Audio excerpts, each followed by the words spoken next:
நம்ம சேனலை சப்ஸ்கிரைப் பண்ணாதவங்க சப்ஸ்கிரைப் பண்ணிடுங்க. கூட ஒரு பெல் பட்டன் வரும், அந்த கோயில் மணி அழுத்தி ஆல் ஆப்ஷன் கொடுத்து விட்ருங்க. அப்போ தான் நம்ம போடுற ஒவ்வொரு வீடியோ உங்களுக்கு நோட்டிஃபிகேஷன் வந்து. கவிமகன் யூடியூப் சேனல் உறவுகளுக்கு என்னுடைய அன்பான வணக்கங்கள். ஸ்ரீராம ராம ராமேதி ரமே ராமே மனோரமே சகஸ்ரநாம தத்துல்யம் ராம நாமவராணனே. சர்க்கம் 30. சரி, காட்டிற்கு வா என்று ராமன் சீதையை அழைத்தல். ராமனால் பலவித ஆறுதல் வார்த்தைகள் கூறப்பட்ட பின்னரும் வனவாசம் செய்வதிலேயே கண்ணும் கருத்துமாக இருந்த ஜனகரின் புத்திரியான மைதிலி கணவரை பார்த்து மறுபடியும் இவ்வாறு கூறினாள். சீதை மிகவும் அச்சம் அடைந்திருந்தாள். விசாலமான மார்பினை உடைய ராகவனிடம் கொண்டிருந்த பேரன்பினாலும் சுய கௌரவ உணர்ச்சியினாலும் அவரை மறுத்து கூறுவதைப் போல பேசினாள். என்னுடைய தந்தையார் மிதிலை மன்னரான வைதேகர் ராமா, ஆண் உருவத்தில் இருக்கும் ஒரு பெண்ணையல்லவா மாப்பிள்ளையாக அடைந்திருக்கிறேன் என்று எப்போதாவது எண்ணி பார்த்திருப்பாரா?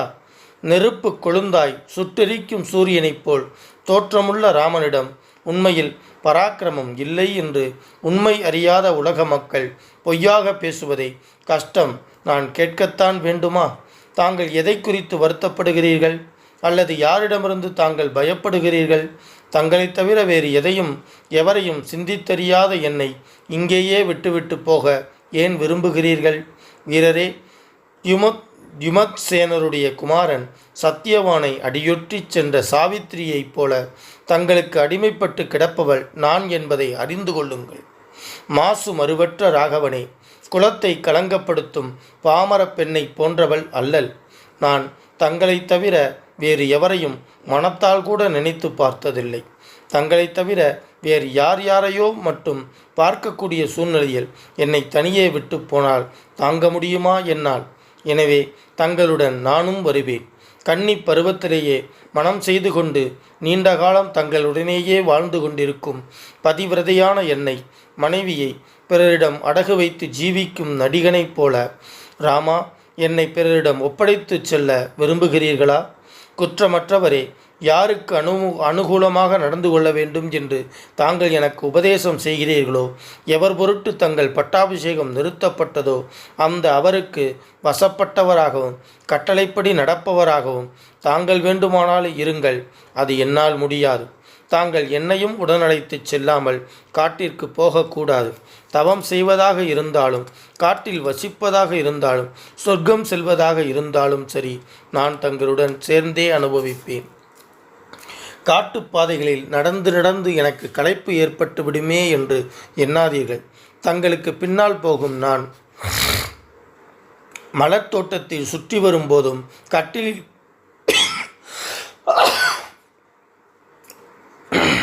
காட்டுப்பாதைகளில் நடந்து நடந்து எனக்கு களைப்பு ஏற்பட்டு விடுமே என்று எண்ணாதீர்கள்.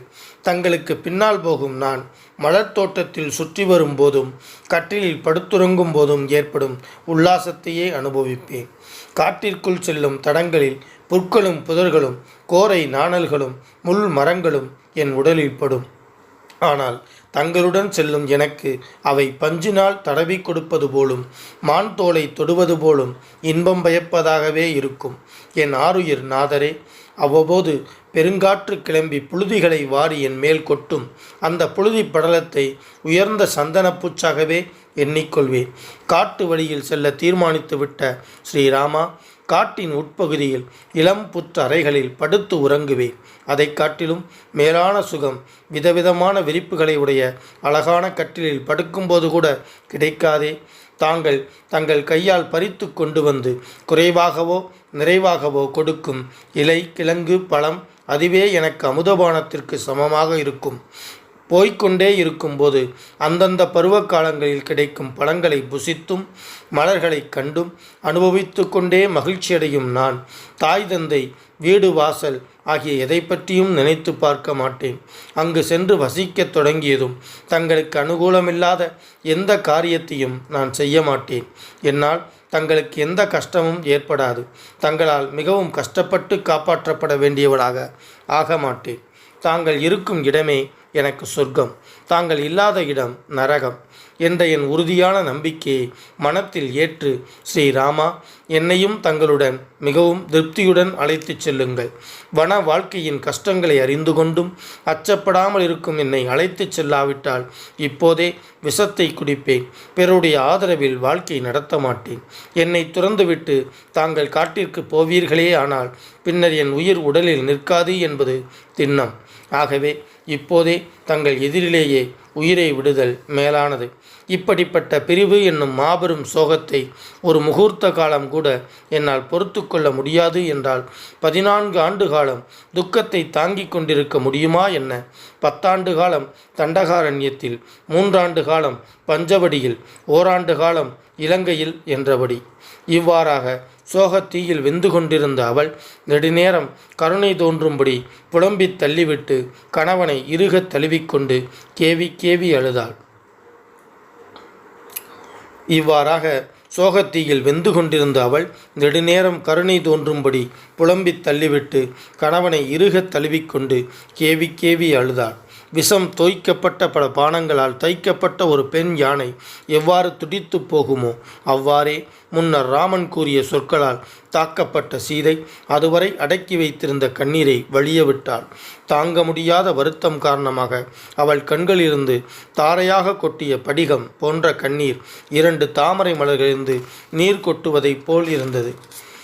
களங்கமற்ற முழு நிலவைப் போல் விளங்கும் விசாலமான அழகிய கண்களை கொண்ட அவளுடைய முகம் கண்ணீர் பெருக்கினால் முகம் சுருங்கி தண்ணீருக்கு வெளியே எடுத்து போட்ட தாமரை போல் ஆகிவிட்டது. துக்கம் தாங்காத சீதை ஏறக்குறைய உணர்விழந்தவள் போல் ஆனாள். அவளை 2 கைகளாலும் அணைத்து தூக்கி மார்புற தழுவிக்கொண்டு அவளை சமாதானப்படுத்தும் வகையில் பின்வருமாறு பேசினார் ஸ்ரீராமன். தேவி, உனக்கு துன்பத்தை கொடுத்து எனக்கு சொர்க்கம் கிடைக்கிறது என்றால் அதை நான் ஏற்க மாட்டேன். தான் தோன்றியான பிரம்மாவுக்கு எப்படியோ அப்படியே எனக்கும் எந்த காலத்திலும் எந்த இடத்திலும் எல்லளவு கூட பயமில்லை.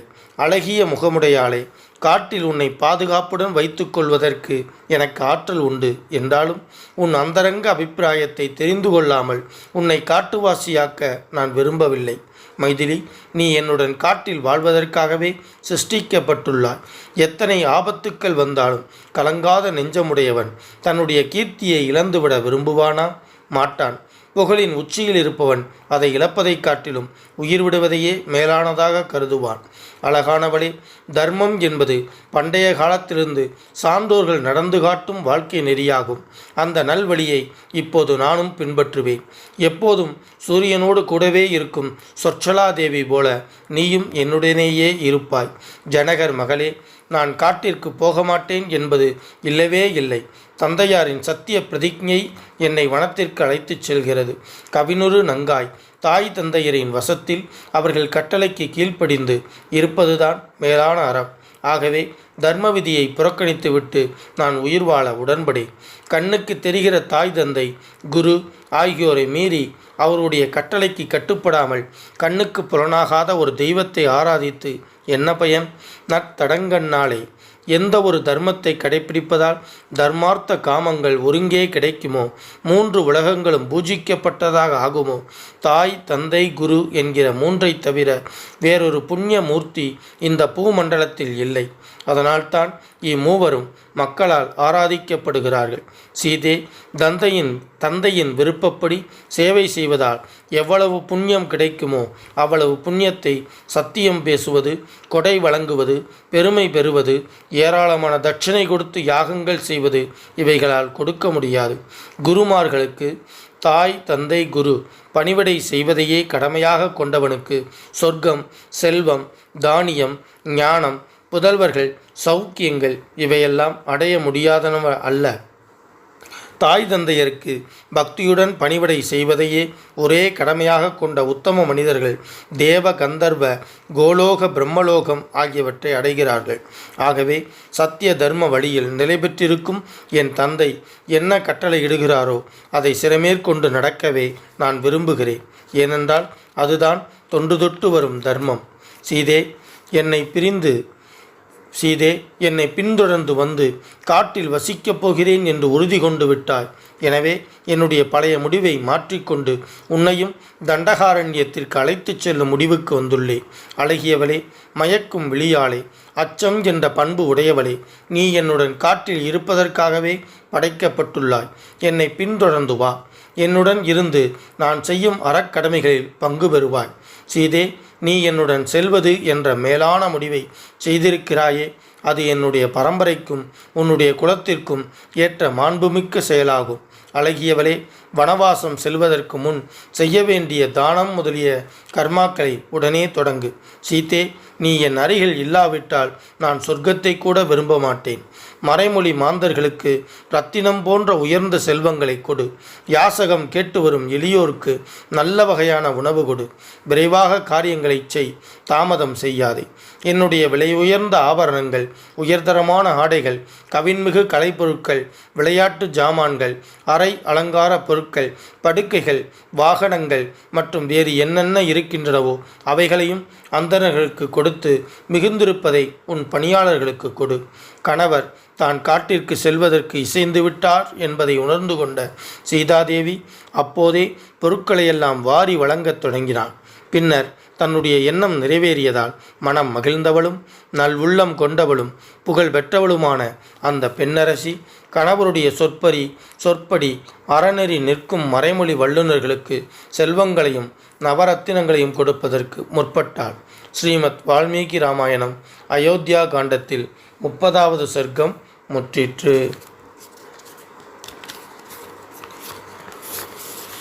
ஸ்ரீமத் ராமாயணத்தை அனுதினமும் படிப்பதால், அனுதினமும் கேட்பதால் சகல நன்மையும் நலமும் உண்டாகும். மனதிலும் செயலிலும் அமைதி உண்டாகும். இப்பூவுலக வாழ்வில் நிறைவு உண்டாகும். 7 தலைமுறைக்கும் மங்களம் உண்டாகும். ஸ்ரீமத் ராமாயணத்தை அனுதினமும் ஸ்ரத்தாபக்தியோடு இடைவிடாது சிந்திப்பவர்கள் பூரண சுகம் உடையவராக நோயற்ற தேகத்தோடு நன்மையையே அனுபவிப்பர். இறைவனின் அருளால் சிறு துன்பங்கள் கூட இல்லாமல் இன்பமுடையவராக வாழ்வர். மேலும் ஆயுள் விருத்தி அடைவார்கள். தனலாபம் பெறுவார்கள். பிரிந்த குடும்பம், பிரிந்த உறவுகள் ஒன்று சேரும். அவர்கள் சுப காரியங்கள் நிகழும். அவர்கள் இல்லத்தில் தானிய விருத்தி அடையும். பில்லி சூனியம் வேரோடு அழியும். தீராக்கடன் தீரும். உறவுகள் பலப்படும். புதிய புதிய முயற்சிகளில் வெற்றி பெறுவர். எடுத்த காரியங்களிலெல்லாம் ஜெயம் உண்டாகும். யமபயம் நீங்கும். பேய் பிசாசு போன்ற அச்சம் நீங்கும். அசுர சக்திகள், துஷ்ட சக்திகள் உங்கள் பார்வையில் நாசமாகும். எதிரிகள் மற்றும் பகைவர்கள் தெரித்து ஓடுவார்கள். எங்கெல்லாம் இராமாயண சப்தம் ஒலிக்கின்றதோ அங்கெல்லாம் மேகங்கள் உரிய காலத்தில் மழையை பொழியும். பூமி அதிக விளைச்சல் கண்டு செழித்து வளரும். பஞ்சம் பட்டினி இல்லாமல் இவ்வுலகம் செழிக்கும். மக்களுக்கு நலம் பெருகும். இம்மண்ணை ஆளும் அரசர்கள் அறவழியில் ஆட்சி நடத்துவார்கள். அதர்மமாய் ஆட்சி நடத்தினால் புகழை இழப்பர். எக்காலத்திலும் பிராணிகளுக்கும் கற்றறிந்தவர்களுக்கும் நன்மையே உண்டாகும். கெட்டவர்கள் அனைவரும் நல்லவர்கள் ஆவார்கள். நல்ல உள்ளம் படைத்த பெரியோர்களும் நல்ல உள்ளம் படைத்த சான்றோர்களும் அமைதியையும் ஆனந்தத்தையும் பெறுவார்கள். மனமுருகி வேண்டுவதும் கிடைக்கும். அவர்களுக்கு வேண்டியதும் கிடைக்கும். சுபகாரியம் நிகழும். மக்கட்பேறு அடைவர். வம்பு வழக்குகளில் வெற்றி கிட்டும். வாழ்வின் நிறைவில் பேரின்ப பேறு அளிக்கும் மோட்சம் கிட்டும். மூர்த்தியெல்லாம் வாழி, எங்கள் மோனகுருவாழி, அருள் வார்த்தை என்றும் வாழி, அன்பர் வாழி பராபரமே. ஓம் சாந்தி சாந்தி சாந்தி. ஹரி ஓம். ஸ்ரீ குருப்யோ நமஹ. ஹரி ஓம். பாரதி சொன்ன மாதிரி 8 திக்குகளிலும் இந்த தமிழை கொண்டு சேர்க்க வேண்டும் அப்படின்னா நீங்க சப்ஸ்கிரைப் பண்ணணும், லைக் பண்ணணும், கமெண்ட்ஸ் பண்ணணும். நன்றி, வணக்கம். இதுவரைக்கும் நம்ம சேனலை சப்ஸ்கிரைப் பண்ணாதவங்க சப்ஸ்கிரைப் பண்ணிடுங்க. கூட ஒரு பெல் பட்டன் வரும், அந்த கோயில் மினி அழுத்தி ஆல் ஆப்ஷன் கொடுத்து விட்ருங்க. அப்போ தான் நம்ம போடுற ஒவ்வொரு வீடியோ உங்களுக்கு நோட்டிஃபிகேஷனில் வந்துடும்.